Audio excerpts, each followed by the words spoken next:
用一度电还能倒赚8分钱。Using 1 kilowatt of electricity could actually earn you 8 cents. This is not a joke. During the 2025 May Day holiday, the Shandong power market experienced negative electricity prices for 5 consecutive days, totaling 46 hours. This situation has also emerged. Why is this happening? In June, multiple provinces in China experienced a dramatic drop in electricity prices. In Jiangsu, a major economic province, the average electricity trading contract price fell by 24%, while in Guangdong it dropped by 8.3%. The situation in the electricity spot market was even worse. The real-time trading prices in Shandong, Zhejiang, and Inner Mongolia all showing negative electricity prices. From January to May, the clearing price in the Inner Mongolia spot market plummeted by 52%. The supply and demand of electricity are closely linked to the overall economic trends. According to Bloomberg, Jiangsu and Guangdong, two export-oriented coastal economic giants, together have an economic total that even surpasses France, highlighting their core position in China's economic landscape. In 2024, Guangdong and Jiangsu ranked first and second in China's GDP, with Zhejiang following closely behind in fourth. However, it is precisely these major economic provinces that have shown early signs of unusual movement in electricity prices, reflecting the immense pressure that China's economy is currently facing.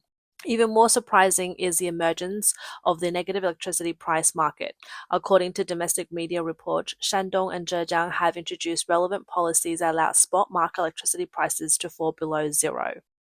According to data from Lambda Power, from May 26 to June 1st, the real-time electricity prices in Shandong, Zhejiang, and Inner Mongolia Western region, Menxi, all became negative, showing that electricity supply in these areas had severely exceeded demand.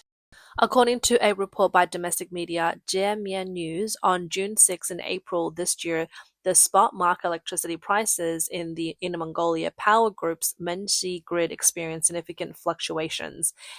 On a single day, the highest price was 1.5 yuan per kilowatt, while the lowest price dropped to 0.004 yuan per kilowatt, with a price difference of 1.5 yuan.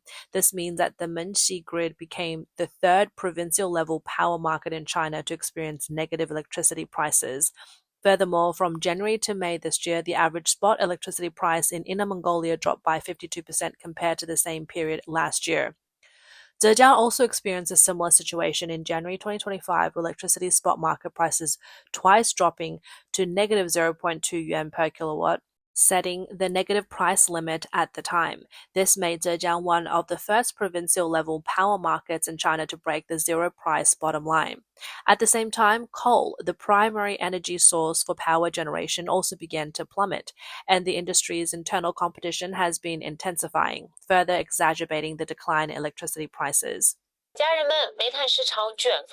Family, the coal market has gone crazy. In June, electricity prices in Jiangsu plummeted by 22%, and the average transaction price in Anhui and Guangdong also saw a sharp decline.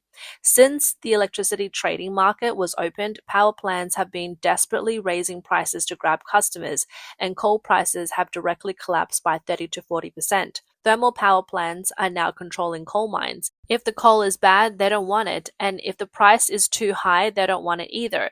This internal competition isn't just any kind of competition, it's a competition from the bottom up. From power plants to coal mines, then to coal merchants and truck drivers, even railway freight costs are starting to see price wars. You earn 10 yuan, I earn 5 yuan, and some people are even losing money selling coal, resulting in a collective loss across the entire industry. It's too hard to move coal, 10 times the effort to a lose-lose situation. Is there still a chance for this market? When we talk about China's industrial electricity trading, it can generally be divided into two types: medium to long-term trading and spot trading. Medium to long-term trading is like pre-booking electricity.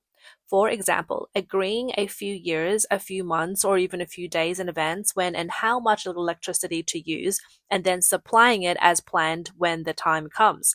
Spot trading, on the other hand, is buying electricity on short notice, perhaps the day before, the same day, or even right when it's about to be used, with prices decided based on the supply-demand situation at that time.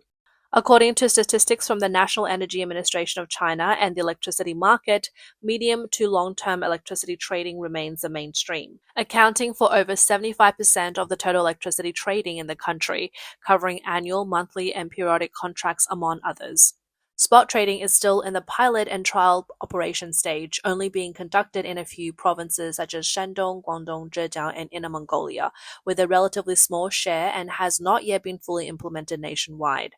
According to a report by Bloomberg, the Jiangsu Power Trading Center announced that the average price for June 2025 electricity contract was 312.8 yuan per megawatt hour, which is already the lowest allowed price in the area, down 24% from the same period last year and 22% down from May.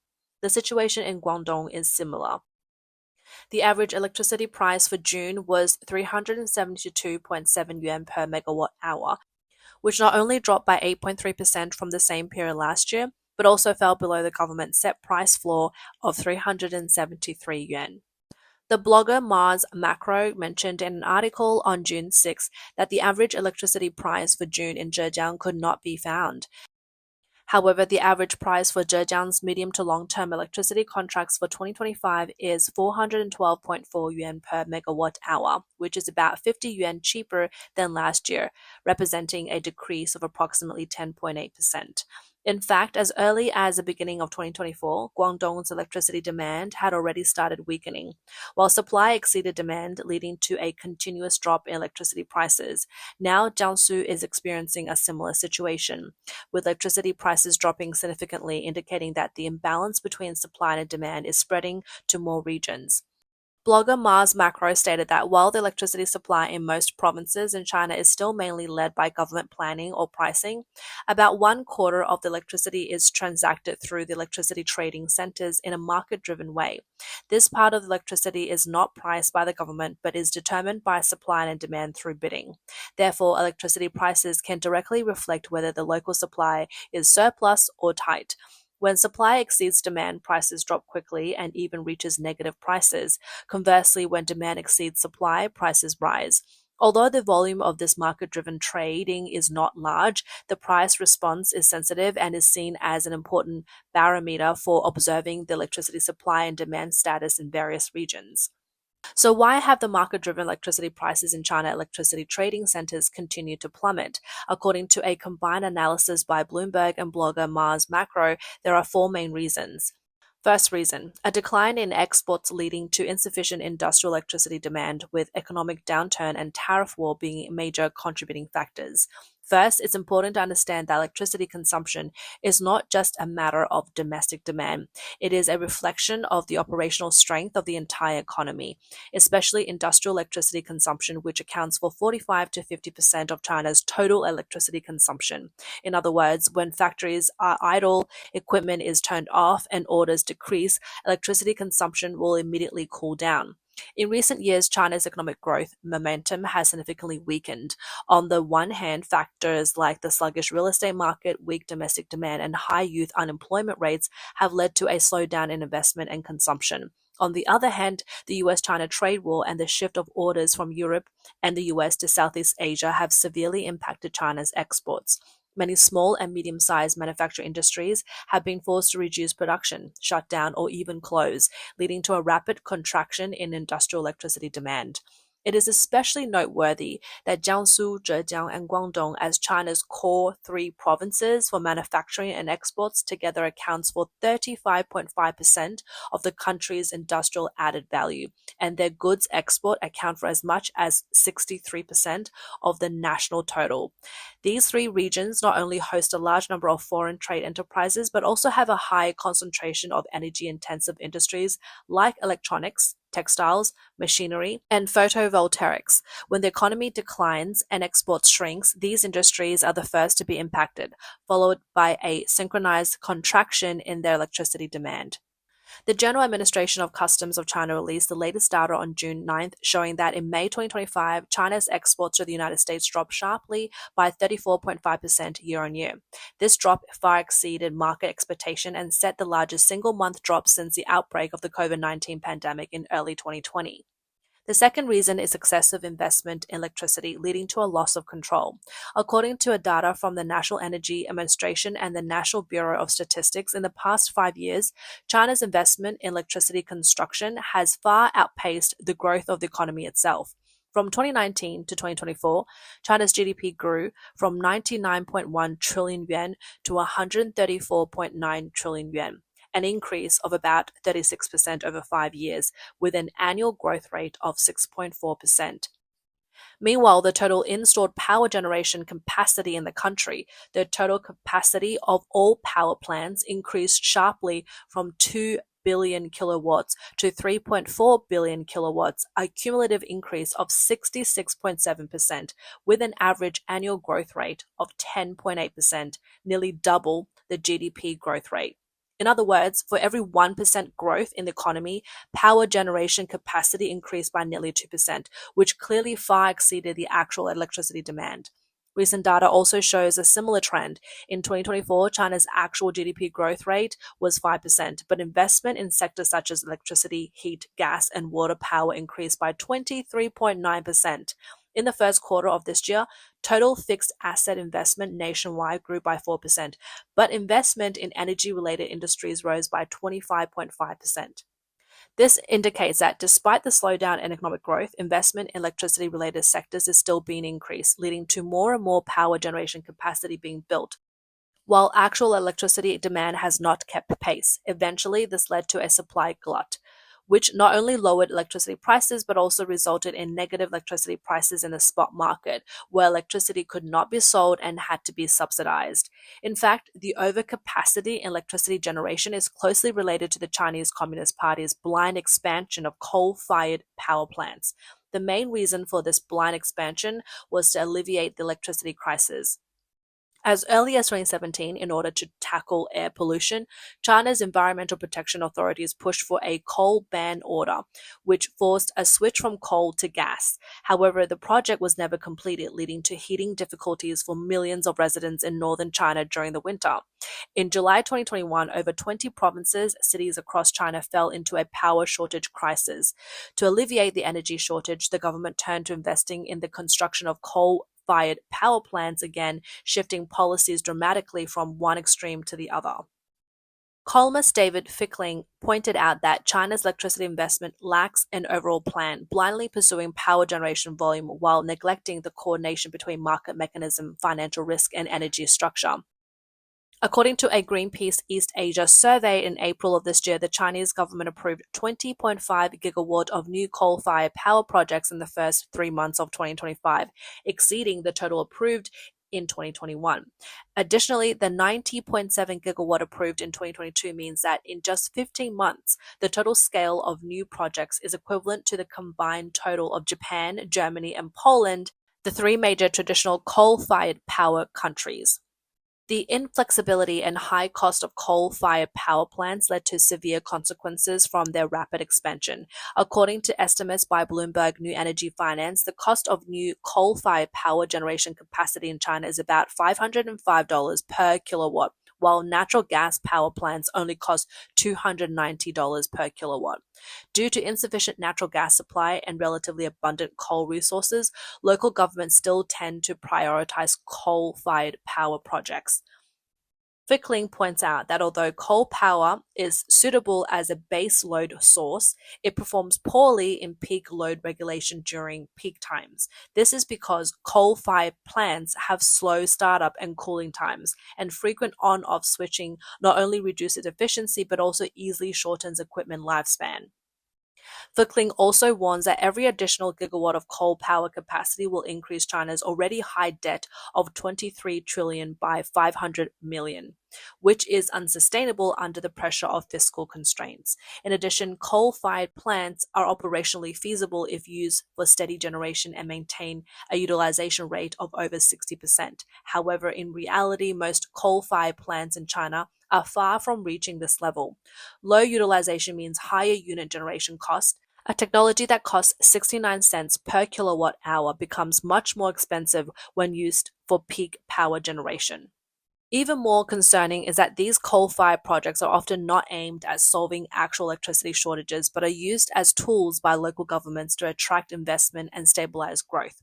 Green development consultant Zhang Xiaoli pointed out in a study that 19 out of 25 coal-fired projects promoted by Guangdong in 2022 were clearly aimed at driving local economic development.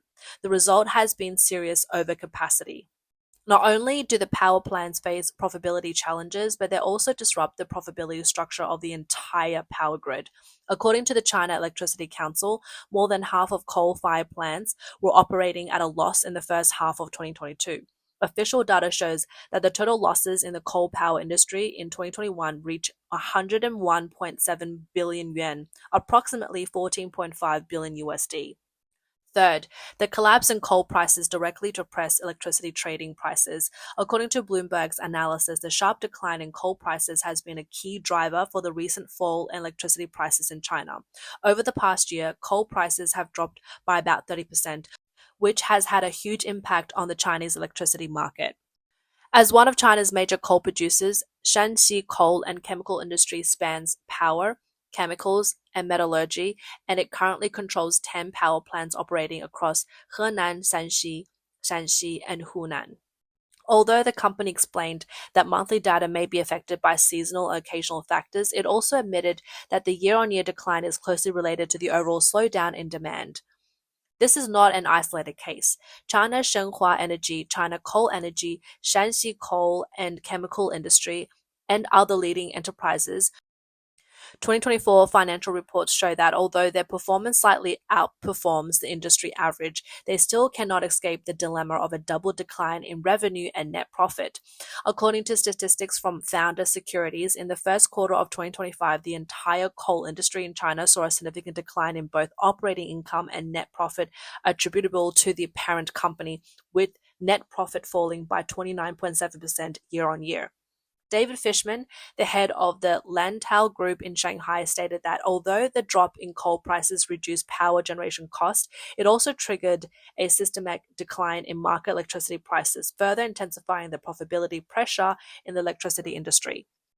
Additionally, as coal prices continue to fall, the cost of power generation for coal-fired plants also significantly decreased.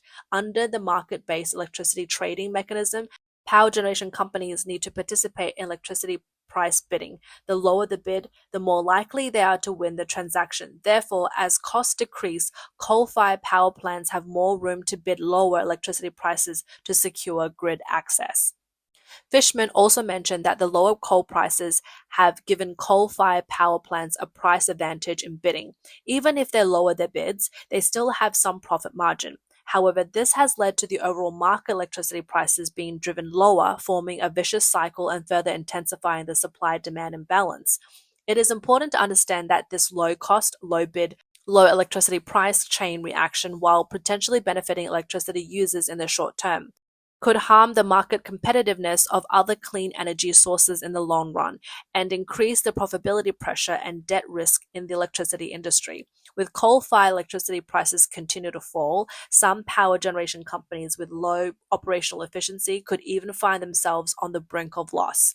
In summary, while the decline in coal prices seem to bring cost advantages, it has also triggered a systemic decline in electricity prices, making it a key driver behind the imbalance in the electricity market. Fourth, policy changes accelerate the implementation of the spot market, putting more downward pressure on the electricity prices.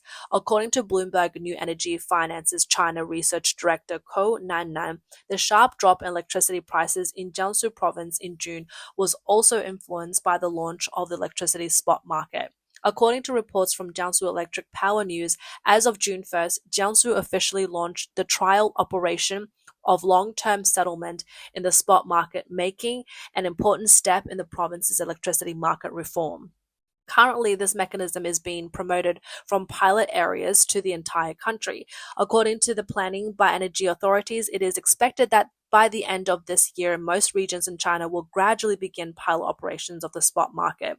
As more provinces join this high-frequency real-time trading system, electricity prices will more closely align with actual supply and demand conditions, but they will also face more downward pressure. Kuo Nannan stated that this policy is intended to make the electricity market more efficient and the resource allocation more rational. However, in the current context of excessive electricity supply and weak demand from industrial electricity consumption, it has instead caused electricity prices to drop even faster. Especially in regions with a high proportion of new energy, such as wind and solar power generation, which generates electricity at the same time, there is an excess of electricity on the market. Power generation companies, in order to send out the electricity, can only aggressively lower their bids and sometimes even subsidize by offering negative electricity prices.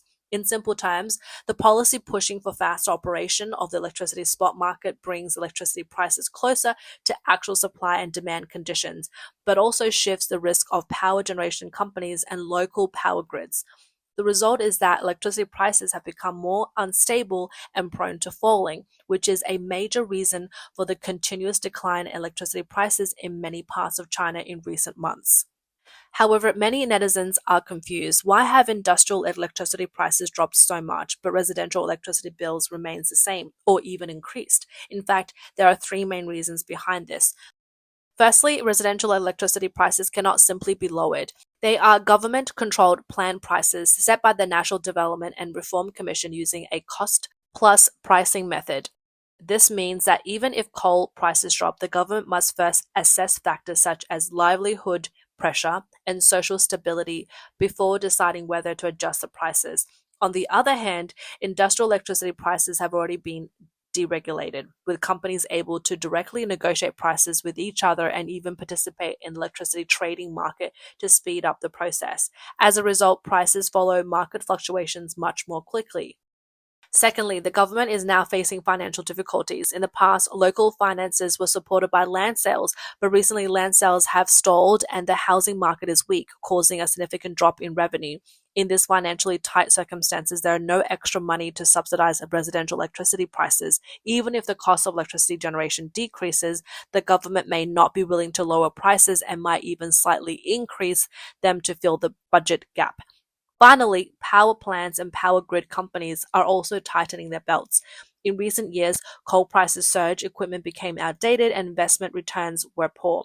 Many power plants and transmission companies are still in the recovery phase. With industrial electricity prices already deregulated, residential electricity has become a ballast for stabilizing revenue and maintaining cash flow. In other words, it is the guaranteed income that no one wants to touch casually.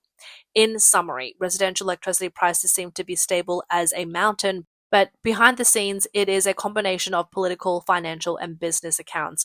Why haven't your electricity bill dropped? The reality is simple. It is to cover government losses, and the prices can't be reduced.